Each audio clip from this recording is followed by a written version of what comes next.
meu querido diácono Márcio, amado povo de Deus. No dia 9 de novembro, a igreja celebra a dedicação da Basílica de São João de Latrão. Normalmente, esta celebração é feita no dia de semana, e é uma das celebrações que não é transferida para o domingo, mas este ano caiu no domingo. Então é importante nós lembrarmos o porquê que a igreja chama esta celebração de uma festa, a festa da dedicação da Basílica de São João de Latrão, e o porquê que é importante para nós. Por que esta igreja é importante para nós? E para nós entendermos isso, nós precisamos retomar uma questão histórica. Primeiro, qual é o ano que Jesus morreu e ressuscitou? Que ano que Jesus morreu e ressuscitou? Ano? Que ano? 33, ótimo. Ano 33.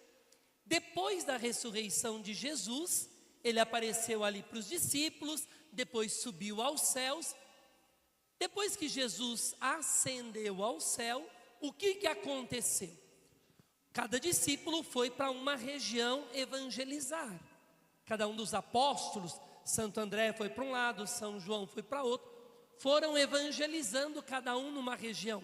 Uns foram para a Grécia, outros para o Líbano, outros para a Síria, e começou ali a evangelização. Ocorre que a sociedade, o lugar, não era cristão. Era uma sociedade muitas vezes pagã, era uma sociedade que não cria em Deus. E aí então começaram a pegar os cristãos e matar. Começaram a prender os cristãos e assassiná-los pelo fato de eles serem cristãos. Um dos locais que faziam isto era o Coliseu em Roma. Vocês já viram aquela imagem do Coliseu? Para que servia o Coliseu? O Coliseu era um teatro, era um circo, onde se colocava lá gladiadores para se matar entre si, ou jogavam cristãos para enfrentarem leões, por exemplo, feras, e aí ficavam todo mundo no teatro olhando, vamos ver ele morrer. Era um teatro de horror. Os cristãos eram colocados para serem mortos. De tal modo, queridos, que ali nos primeiros séculos não se podia rezar abertamente, não se podia fazer orações, ter igrejas como nós temos aqui. Então os cristãos se escondiam nas casas, rezavam escondido, começaram a se esconder nas catacumbas. Lá, catacumba era como se fosse cemitérios. Hoje o cemitério é assim, ao ar livre, a gente vê lá as lápides e tudo mais. Naquela época de Jesus não era assim não. Tinha as catacumbas, era um buraco. E não ache que era coisa pequena. Tem verdadeiras cidades subterrâneas, onde eram colocados os defuntos. Os cristãos iam para as catacumbas rezar escondido, porque se forem vistos rezando, podiam ser pegos e mortos. Isso durou até o ano de 313. Então nós temos lá a igreja que Jesus constituiu, os apóstolos começaram a evangelizar, foram passando os anos, começaram a perseguir os cristãos, matar cristão, colocar no Coliseu, nos circos, eles começaram a rezar escondido até o ano de 313. Chegou no ano de 313, o imperador da época era filho de Santa Mônica. Constantino. Constantino, ele, imperador, ele pega e faz um documento chamado Édito de Milão.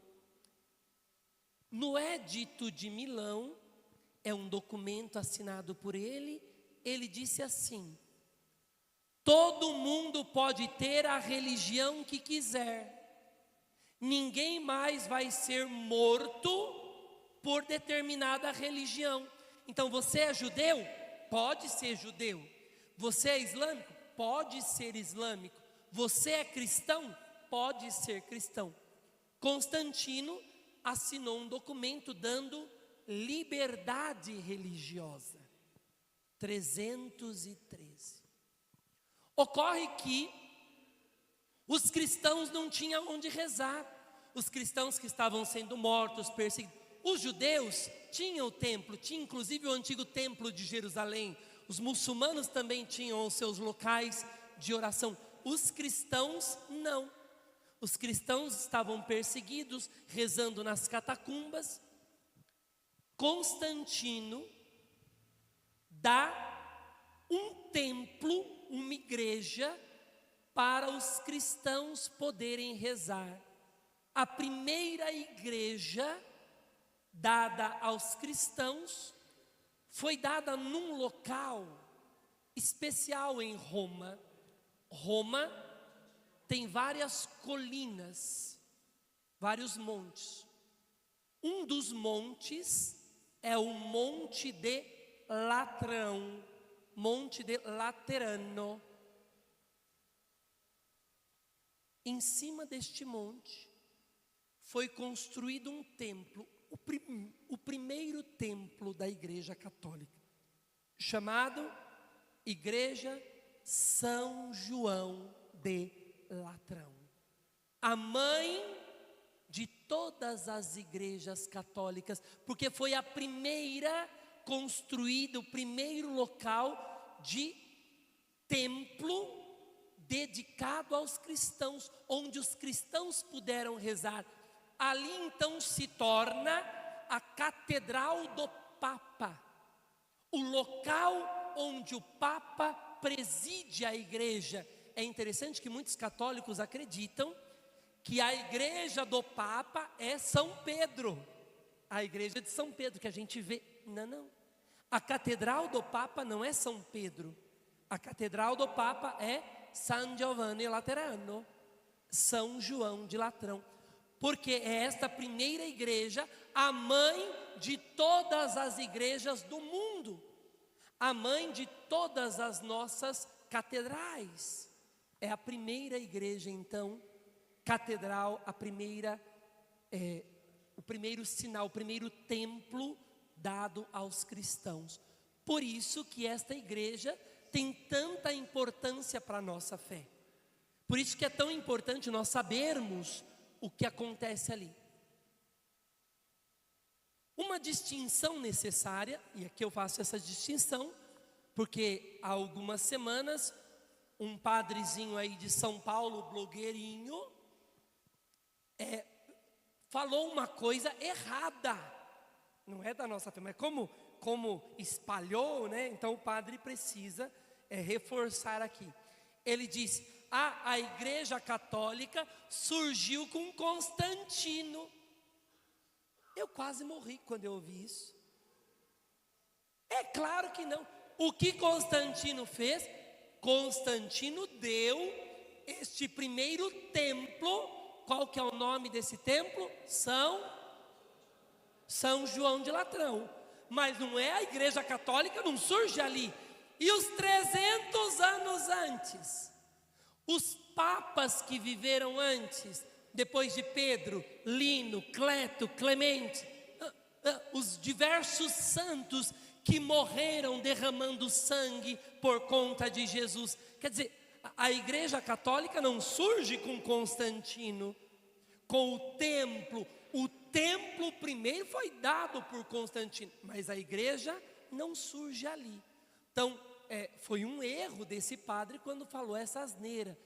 Não sei se alguém aqui chegou a ver na internet, mas ficou aí bem público. Então está errado e nós precisamos, nesse dia especial, botar as coisas no lugar. Por que a igreja nos chama a atenção também para esta solenidade, esse momento de festa da Basílica de São João de Latrão? Porque a igreja quer, porque é desejo de Deus, que sejamos igreja, igreja de Jesus. Olhamos o templo, mas não é o templo a igreja, não são as paredes a igreja. As paredes, o templo, deve refletir a igreja que somos nós, a igreja que é o nosso coração, o templo que é a nossa alma. Agora, você é a igreja, sim ou não? Você é a igreja de Jesus, sim ou não? Quais são as características da igreja de Jesus? Porque a igreja de Jesus, ela tem características, não é qualquer coisa que é a igreja de Jesus. Eu vou ali, abro uma portinha, agora eu sou igreja. Não. Não é não? A igreja de Jesus, a igreja deixada por Jesus, ela tem características inseparáveis dela. Se eu separar estas características, ela deixa de ser igreja de Jesus. Olha para quem está do teu lado aí. Essa pessoa é alta ou é baixa? É uma característica. É gorda ou é magra? É uma característica. É bonita que nem o padre ou é feia? Característica. Se tirar, a pessoa é alta. Se eu tirar o alto, não dá para tirar. Deixa de ser a pessoa. Eu vou martelar, não, você é baixa, você é baixa. Não dá, não é? Essa característica não dá para tirar, não é? Do padre, não dá para tirar a beleza. O padre é lindo. Tirou, deixou de ser o padre. A igreja tem características que não dá para tirar. O que é a igreja de Jesus? Sem isto, não é igreja. E nós temos, porque se nós somos igreja, se nós estamos falando da primeira igreja, templo, que reflete a igreja do coração, o que é a igreja? Quais as características que marcam esta igreja de Jesus, este templo? São 4 características. A igreja de Jesus é una, santa, católica e apostólica. Estas 4 características não dá para tirar da igreja. Se eu tirar uma destas características, ela deixa de ser a igreja de Jesus. Quais as 4? Ela é una. Vamos falar rapidamente sobre cada uma dessas características. Una. A palavra una tem 2 sentidos. Una de única, portanto, Jesus fundou uma única igreja, não fundou 2, não fundou 25. Jesus fundou uma única igreja, a sua única igreja, sobre Pedro. Pedro, tu és pedra, e sobre ti edificarei a minha igreja, não as minhas 485 igrejas. A minha é pronome definido. É única. Não são as. É artigo, né? Não é pronome. Artigo definido. A igreja, não as igrejas. A minha igreja é a única igreja de Jesus. Então, Ela é una no sentido de única.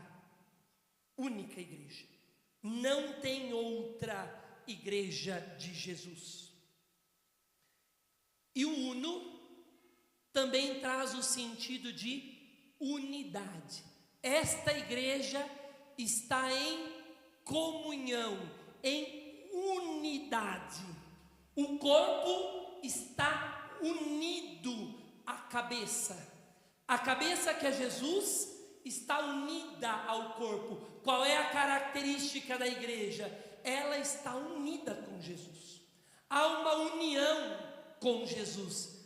E esta união é visível em duas coisas. Então a unidade da igreja se visibiliza em duas características: unidade de fé e unidade nos sacramentos. A igreja de Jesus, então, é uma igreja única. Só a igreja de Jesus é só uma, não tem duas. E ela tem umas características de união. A união se faz em duas coisas: união na fé e união na fé e nos... Ótimo. União na fé. Nós temos um resumo. União na fé é resumido no creio, que nós rezamos toda a missa. Todo domingo nós rezamos: creio em Deus Pai Todo-Poderoso, Criador. Ali nós temos um resumo. Para eu ser da igreja de Jesus, eu preciso professar a fé deixada por Jesus. Se eu não acreditar em uma das coisas que está lá no creio, eu deixo de pertencer à igreja deixada por Jesus.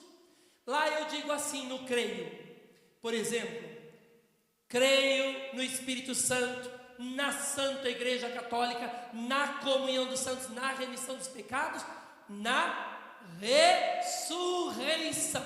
Ai, padre, mas sabe o que é? Eu sou católico, mas eu acredito na reencarnação. Você acredita na reencarnação? Ótimo. Você não é católico. Ai, padre, tá bom, você acredita? Tá, mas católico você não é. Não existe compatibilidade. Eu não pertenço à igreja de Jesus se eu rompo com os ensinamentos da fé. Se eu não quero acreditar, o problema é teu. Você é livre, inclusive, para ir para o inferno. Pode ir. Agora, você não pode dizer que você é católico se você não vive a fé, se você não está na fé, se você não crê naquilo que Jesus deixou. Portanto, o resumo da nossa fé é o creio. Eu não acreditar em uma coisinha do creio, eu deixo a comunhão, eu deixo a unidade de fé. Portanto, eu rompo com a fé, eu deixo de ser católico. Se eu quero ser da igreja de Jesus, eu preciso estar unido, porque ela é uma igreja una, ela é uma igreja unida, unida na fé. Todos os católicos creem na mesma coisa. Católico não crê cada um no que quer. Ah, mas eu quero crer nisso. Não, então você não é católico. Ah, mas eu quero acreditar na ressurreição. Você quer acreditar? Você pode fazer o que você quiser, mas católico você não é. Igreja de Jesus está unida na fé e unida nos sacramentos. A pessoa da igreja de Jesus se une aos sacramentos deixados por Jesus, se une ao batismo, se une à Eucaristia, fazer isto em memória de mim, se une à unção da crisma. O católico, aquele que quer pertencer a esta igreja de Jesus Cristo, ele não vive de qualquer jeito. Então, se você está aí, sei lá, vivendo junto, sem casar, Não casou na igreja, tem que arrumar isso, porque enquanto eu estou junto, eu estou rompendo a comunhão dos sacramentos. E às vezes vem falar para o padre: ai padre, mas eu estou junto, tudo bem? Eu pergunto: você ama? Amo. Então casa. Por que não casou? Aí ele fala: ai padre, eu estou junto, tudo bem? Você ama? Não. Então por que está junto? Separa. Não tem que estar junto se não ama. Aí eu não amo, para estar fazendo o que junto? Nós devemos estar unidos aos sacramentos. Ai padre, mas é que aconteceu uma segunda união, é uma outra situação. Então, meu querido, vamos regularizar a vida. Vai para o tribunal, vai arrumar. Mas o que não pode é ficar aí de qualquer jeito. É isso que não pode. Então vamos arrumar, porque nós devemos estar unidos na fé e unidos aos sacramentos. A igreja deixada por Jesus, ela é una. Dá para eu tirar a unidade da igreja? Se eu tirar, eu deixei de ser igreja. Lembra disso. Segundo ponto, ela é santa. E aqui nós temos uma confusão. Responde para o padre uma coisa: a igreja é santa e pecadora? Sim ou não? Ih, gente, vamos lá, vocês estão... O povo nosso da renovação está anos na caminhada. A igreja é santa e pecadora, sim ou não?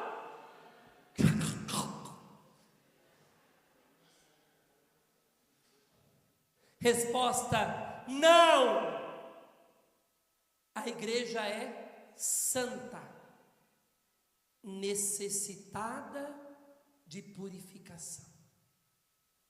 Nossa, pai, mas qual que é a diferença? A diferença, queridos, é a seguinte: qual que é a fórmula química da água? H2? Qual que é a fórmula química da água? Fala alto. E a água do Tietê? É o quê?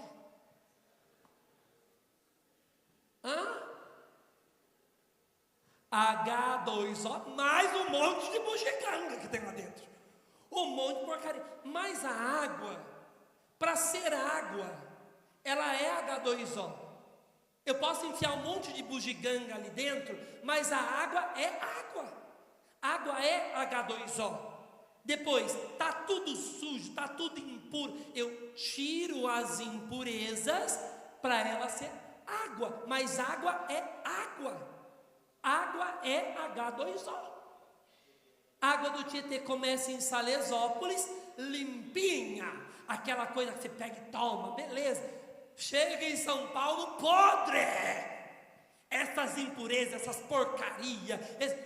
Depois vai passando, lá no fim, está limpinho de novo, foi purificado.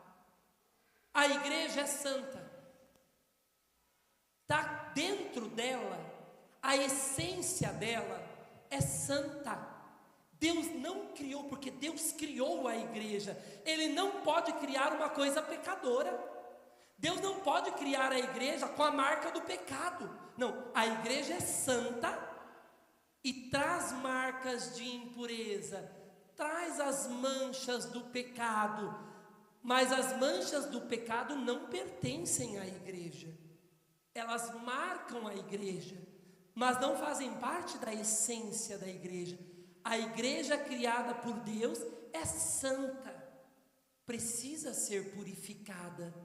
Olhamos para nós que somos igreja, vemos que nós precisamos do perdão e da santidade de Deus, mas a essência da igreja criada por Deus é o seu corpo santo, não santo e pecador.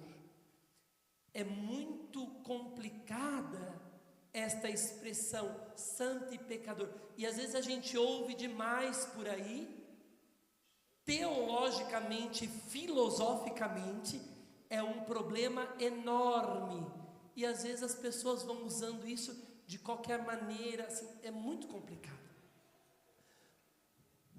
grande Papa Bento XVI escreveu um documento chamado Dominus Jesus, onde ele explica esta realidade de maneira tão profunda. A igreja de Jesus Cristo, a igreja deixada por Jesus, ela tem uma marca, ela é santa. Ela não é santa e pecadora. Os pecados que estão presentes não pertencem à igreja. Então, apesar de qualquer marca de pecado na igreja, estes pecados não são da igreja deixada por Jesus Cristo. Assim como a água do Tietê. Acho que o exemplo é fácil para a gente entender. Isso serve, queridos, porque quando nós olhamos para as pessoas na igreja, olhamos para os pecados dentro da igreja, mas na igreja a gente vê isso, na igreja a gente vê aquilo, na igreja, queridos, você vem à igreja não por conta dos pecados que estão na igreja, mas por conta da santidade que é a igreja. A igreja é santa, ainda que tenha as manchas do pecado. Entendeu a diferença? E se você vem na igreja olhando só para as manchas, para os pecados, você parou de perceber o que é a igreja de Jesus.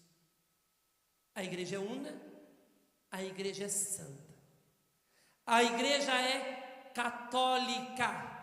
A palavra católica significa universal. Para quem a igreja existe? A igreja existe para todos, para o universo. A igreja existe para todas as pessoas, para todas as realidades. A igreja existe para chegar ao coração de todos. Gente, a igreja existe para os santos, sim ou não? Claro, claro. Se você é santo, tem um lugar para você na igreja. A igreja existe para os pecadores, sim ou não?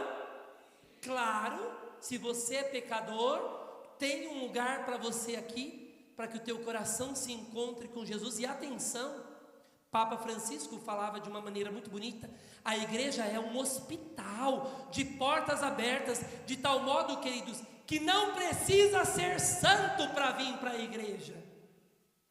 Não precisa estar santo para chegar aqui e ser acolhido. Nós devemos ser igreja para todos, ainda que encontremos a mancha do pecado, a sujeira. A igreja é para todos, é para alcançar o coração de todos, é para chegar à alma de todos. Todos. A conversão é um processo posterior. Primeiro a igreja é para todos e depois se faz a conversão. Atenção com isso, porque está cheio de gente que quer que o outro se converta para depois vir para a igreja. Está errado. Primeiro se é a igreja que ama e acolhe e busca e é universal e é católica, e depois vem a conversão, não é antes. Primeiro se vai como católicos. Ser católico é ser para todos. Jesus não exigiu conversão para segui-lo. Ele disse: segue-me. E no final da vida, Jesus estava para morrer. A mula do Pedro, Jesus vai preso, Pedro pega a espada, corta a orelha do Malco. Converteu? Converteu? Não, precisa de conversão. Todos os momentos. Então a igreja não é lugar para os santos, é também para santo, mas a igreja é para todos. Para todos, se lembrem disso. Por isso que ela é católica. Católica significa universal, para todos, a quem ela é destinada. E depois, por fim, esse ponto é importante para a nossa fé, porque tem igrejas por aí que acham que é preciso converter para depois vir para a igreja. Primeiro você tem que ser santo para daí você abraçar um ministério na igreja. Você não pode nem limpar o chão, porque você não é santo. Vocês já viram coisa assim? Graças a Deus na igreja católica não tem. Ela é católica.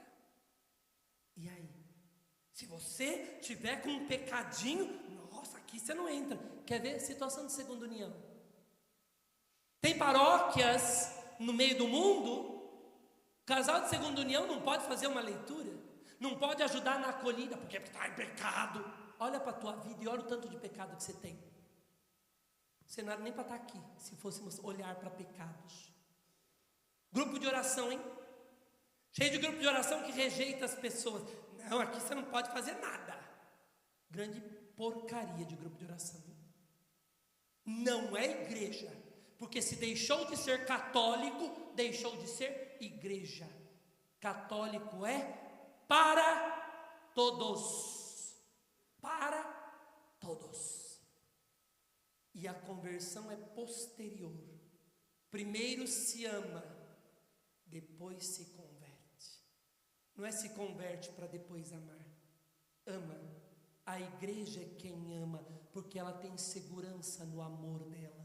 E quando ela derrama o amor de Jesus, é este amor que converte os corações. Sejam católicos, todos, paróquias, grupos de oração, movimentos, a minha paróquia, sejam católicos.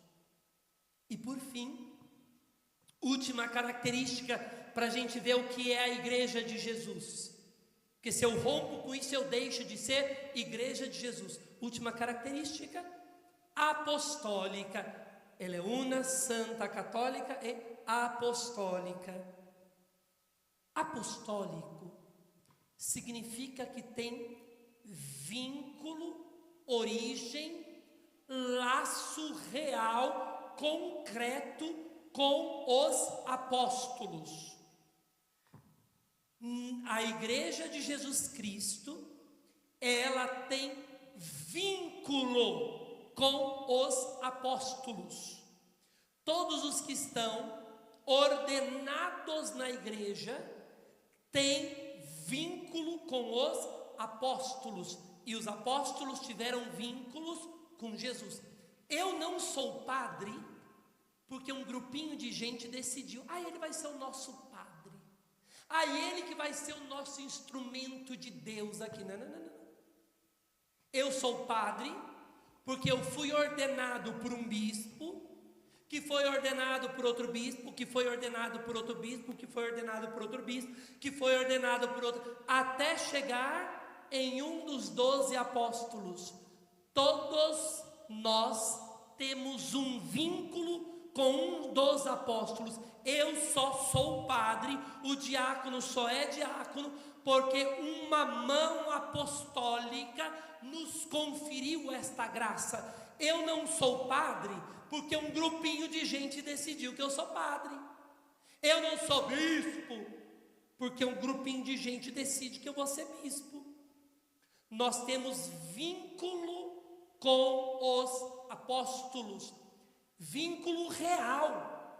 É um apóstolo que ordenou outro, que ordenou outro, que ordenou outro, e que foi chegando até hoje no meu coração, no meu bispo, no diácono. Nós temos vínculo apostólico. Isso aqui é importante porque depois de 1500 e blá blá blá, o início das igrejas protestantes, um monte de gente que rompeu com a igreja, eles se intitularam bispos, apóstolos, pastores, e rompeu com o vínculo. Quer dizer, a graça dada a todos os sucessores dos apóstolos, eu só posso consagrar porque eu recebi a graça que veio de Jesus, dada para os apóstolos, que poderiam transmitir para os apóstolos até chegar em mim. Senão eu não posso consagrar, senão eu não posso perdoar os pecados.